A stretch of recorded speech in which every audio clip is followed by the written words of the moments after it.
Right. Today we will talk about our Gardener deployment story. It's a very brief agenda. First of all, I will describe why we need it, and then we go with the OpenStack and afterwards with Gardener itself. But first of all, we are Data Group. Peter, can you move into the presentation mode? Yeah, I will try. Yeah. So we are a Data Group on Baltic market more than 30 years. We focus on the system integration and infrastructure delivery with roughly, I think nowadays, around 50 people. And our target market is either public sector, either private. For the public sector, we deliver on-premise clouds in a closed perimeters. So we are very familiar with the OpenStack itself and so forth. Now we added in our competencies Gardener too.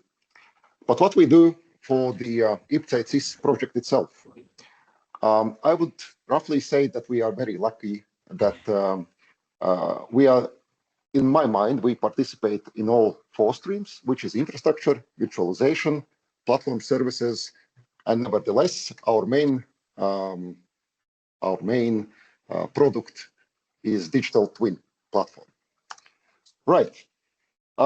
This is how it will look, or actually already look in our environment nowadays. And let's start with the infrastructure. In scope of this project, we purchased 1 control node, 3 compute nodes, and 2 machines with the GPUs. Those has been deployed to our data center and virtualized using OpenStack. Since in our scope there is a digital twins, and digital twins consists of many small pods which are doing certain type of calculations, Gardener cluster comes in the scope as well. What we did at the moment, we already set up the platform services, which are used by many different components, which is database as a service, queues as a service, computing as a service, network, and so forth. And in junction with Riga Technical University, we are delivering Digit DevOps platform, which is digital twins, which will be capable to process near real-time video and other signals received from different sensors in Riga. Digital twin scope itself at the moment looks like infrastructure monitoring and modeling. That's what I could tell about the... There are several events. Sorry? That was not a comment. So this is what I could tell about our scope. And having said that, then I hand over screen to Martin, who will brief you on our OpenStack deployment.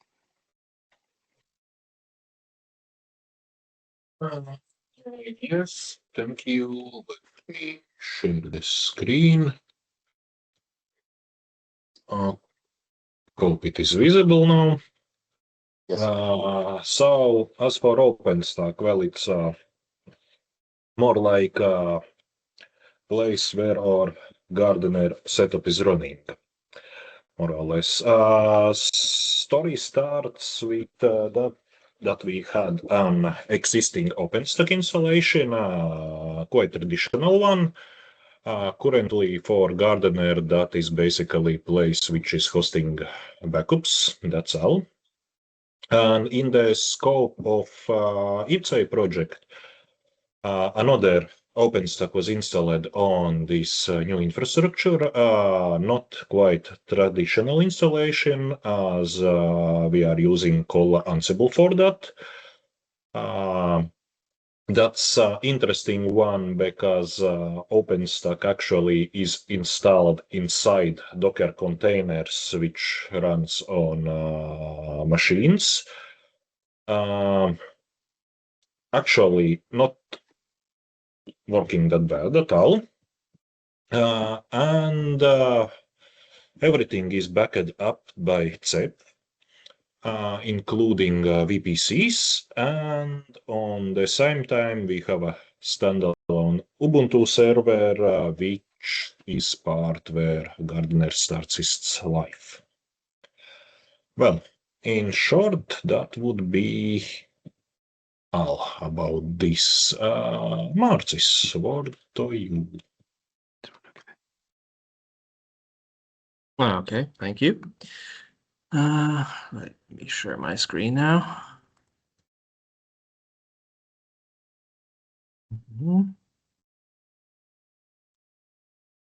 Okay.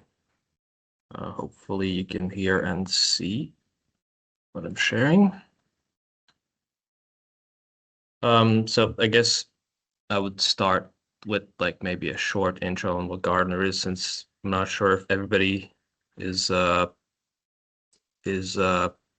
of it or what it does.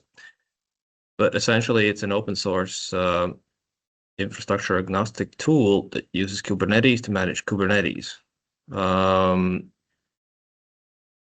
So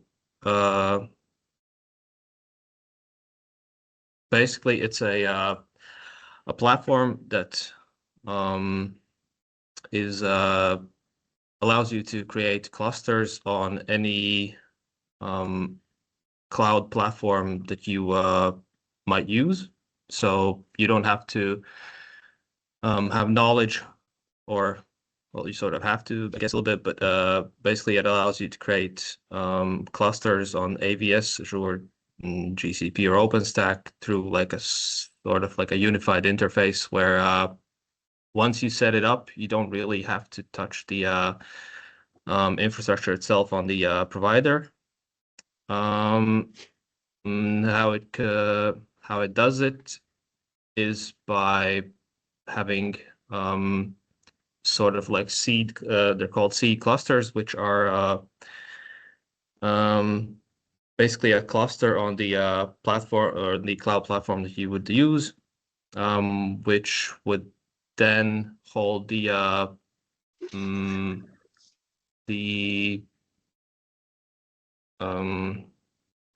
sorry, something's skipping my mind. The control planes of the other clusters that you would spawn there, and this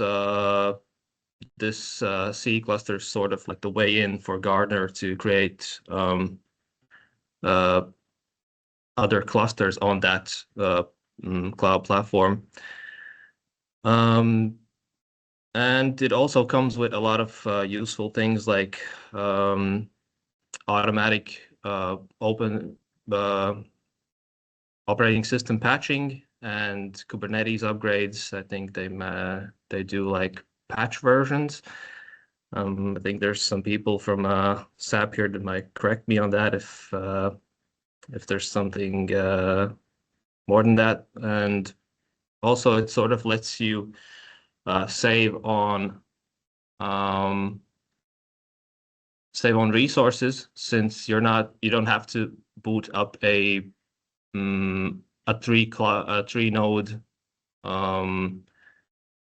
control plane for each cluster, because all of the shoot clusters that you create sort of host their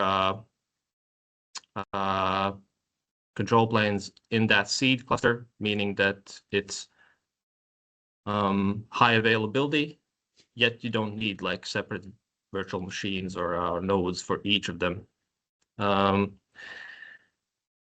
Yeah, that's, I guess, in short. Maybe if anybody wants to know more, then they probably can head over to the Gardener documentation, which is a lot more in depth about it. Yeah, and then I guess in short about our journey up to this point. We started, I believe, somewhere in the beginning or the middle of August this year. We started with the infrastructure preparation, so just figuring out where things would go, and the initial research and development, just going through the Gardener's documentation, which is quite long and quite technical, I would say. And around mid-September, I think we had the runtime cluster, which holds the initial virtual cluster that Garden uses to handle all the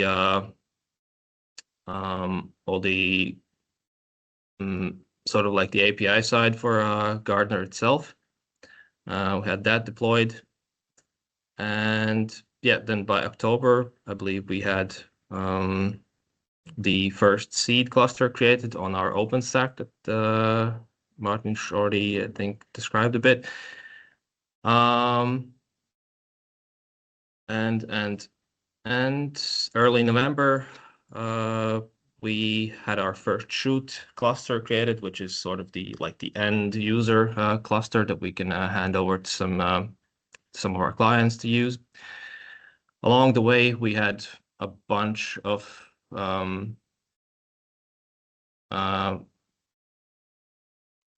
lessons to learn, let's say that.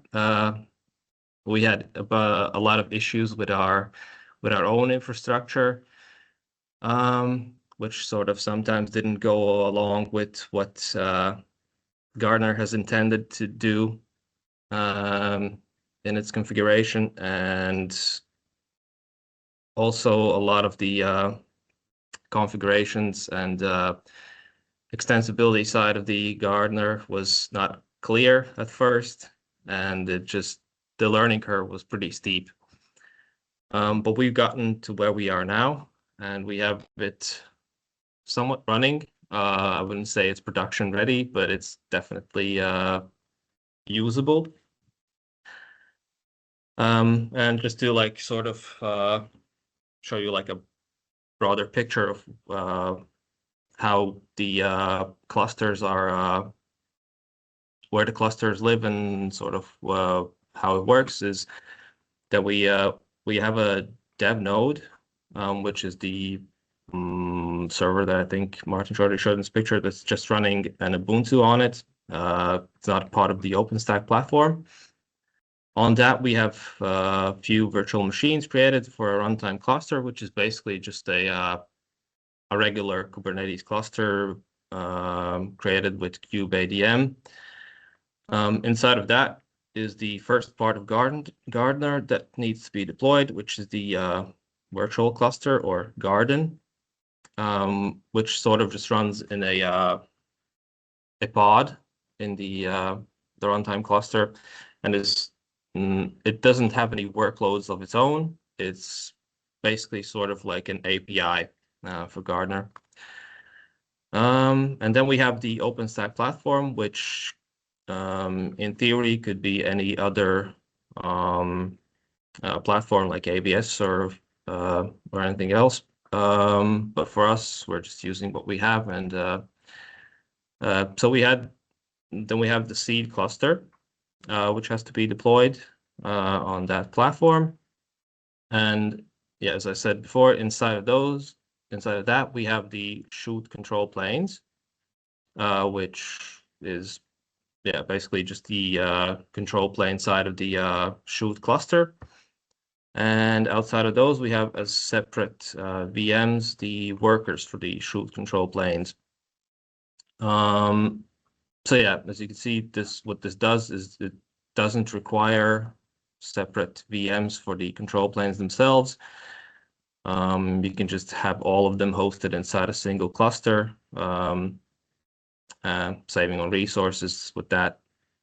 And yeah, that's in short about the overview of the landscape itself. So I guess let's head over to the fun part of demoing how it works. So what we do is there's a Gardener dashboard that we can use to create these shoot clusters.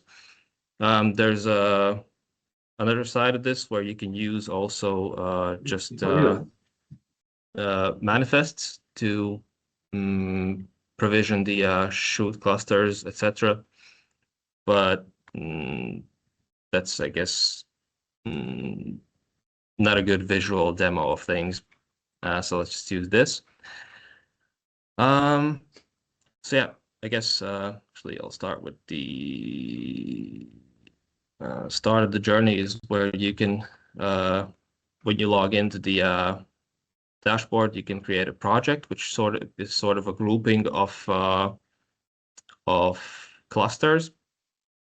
For this, we'll still use the demo, but essentially you would create this, and after that, you have to set up credentials for the infrastructure itself. So this has to be a sort of a user on the platform that has access to creating VMs, etc., which Gartner uses to call the API of the platform, and then DNS credentials, which is as describes meant for DNS creation for the clusters. Once all that is done, we can head over to the cluster section and create a new cluster.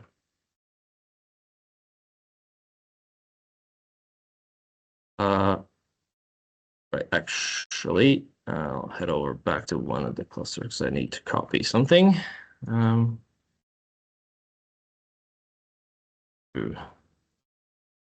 So yeah, let's create a new cluster. We first choose a name for it. There's a random one specified, but you can change it. Then we would choose between the available Kubernetes versions. These are there is a thing called cloud profile where you define some of these things that are some of these choices that you provide a user with. In our case, we just have this one version for now, since we are still testing all this and just getting to know how this all this works. Yeah, you select the version and the purpose. The purpose is more or less just so you know at a glance what the cluster is used for.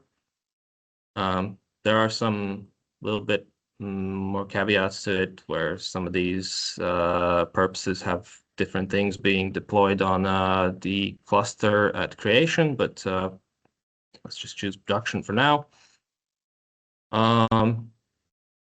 There is an option to create a workerless cluster, which would mean there are no worker nodes assigned to it.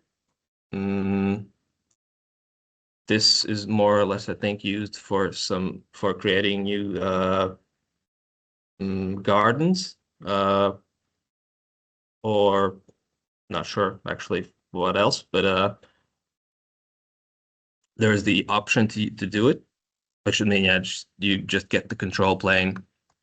But for us, let's create some workers. So I'll leave it unticked. Then again, about the infrastructure details, yeah, you choose the cloud profile, the credentials that you want to use, the CNI that you want to use for the cluster, and yeah, some other things that are related to the infrastructure's networking. Yeah, there's the option to enable control plane high availability, but unfortunately for us, we don't have multi-zonal control C cluster, so we can't use that now. Then we can head over to configuring the domain for the cluster. Let's say demo2. Choose the credentials again, etc. And yeah, then we can create worker groups, which are sort of like groupings of what sort of worker nodes you will want. For us, we have two different machine types, which are essentially like the preset virtual machine types in OpenStack that we can choose from. With the image that we unfortunately just have the one. currently defined, and the container runtime and volume that you can also set to custom to create your own size.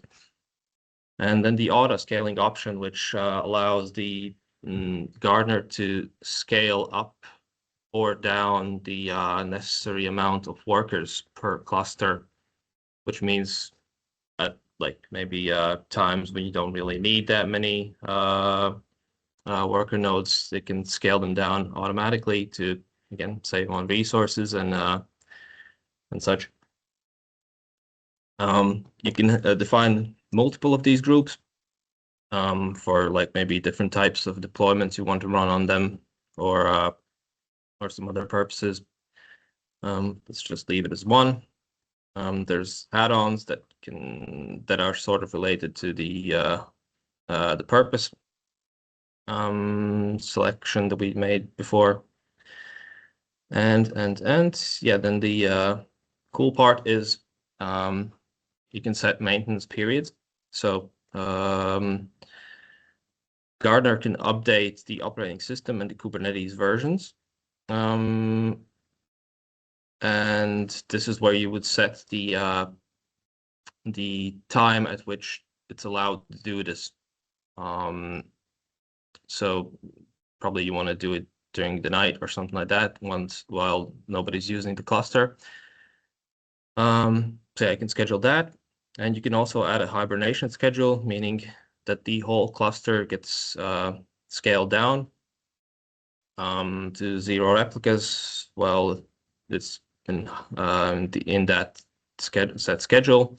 So for example, you want to scale down the cluster during the weekend since nobody's working on it and it's just a development cluster. You can do that. Yeah, so I think we have everything configured. So you just click create, and we are greeted by a new screen where we can see that the cluster is being created with, you can just check what sort of stage it is at. And yeah, a lot of details about it, what seed it is on, etc., etc. Also during the creation, you can check the YAML side of things, since the dashboard is only like a sort of like a what you see is what you get editor for the YAML, where you just input your requirements and it just generates the YAML in the background. So yeah, that's the other side of Gardener. You can do all of this with just manually writing YAML files and applying them. But yeah, I guess it takes about, I think, about 10 minutes or so for the cluster to create on our infrastructure. So not to waste everybody's time, I've pre-prepared a cluster that we can just check. So yeah, to log into the cluster through kubectl, we can just copy this kubeconfig file that's been generated for the cluster, and yeah, we can head over to our CLI, and let's create a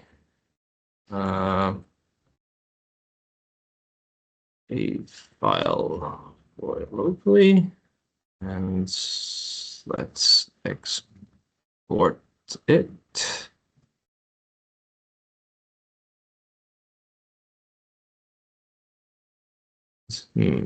Hold on, there's something. Oh, yeah, I didn't name the file correctly. Just create a new one. All right, and we already have it exported, so yeah, now we can just use K9S to visually see what's on the cluster. And yeah, you can see it's been created 1 hour ago, and it has all the kube system pods on it that are necessary for the cluster. And I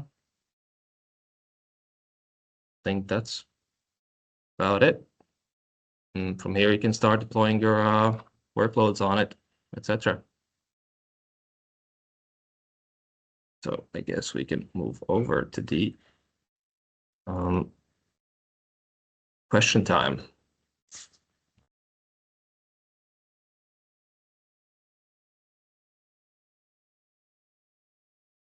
Are there any questions? Søren already asked one, but it was answered in the chat. Oh, okay.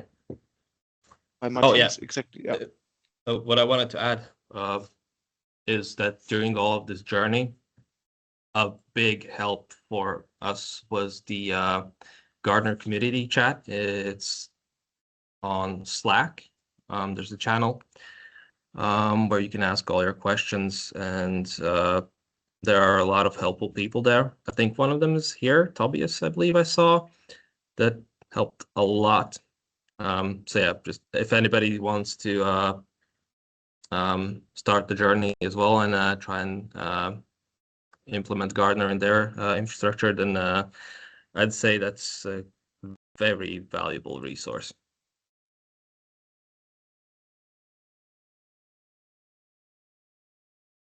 Any other questions in addition to the chat?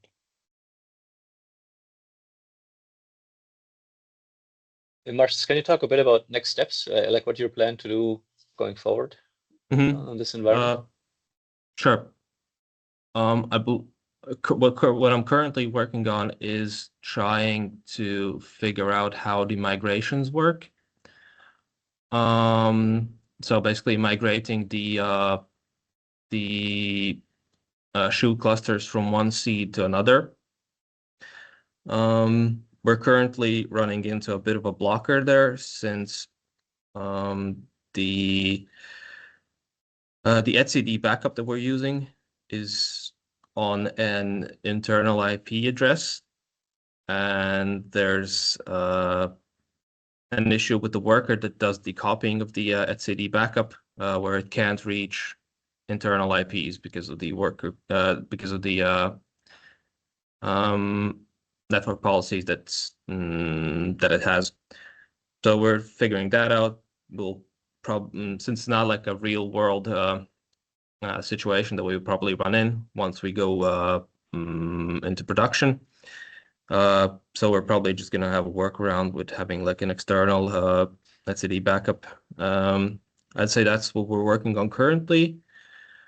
The next plans would probably be to try and migrate some worker nodes as well, since I guess the Gardener side of the migration only migrates the control plane from one seed to another, and not the workers, meaning from between like different platforms. So we would probably start looking into that. And after that, I'm not really sure. We don't have any plans yet, but there's definitely a lot more to learn about it since we've just recently got it up and running. We haven't really looked that deep into all of the configurations that we might need to do for production. Okay, sure, cool. Thanks for sharing, Marcus. And also Yeah. thanks anyway for spending time on this presentation. Glad to see the progress you've made since summer. I would like to add a bit. Arthur muted himself. Yes. As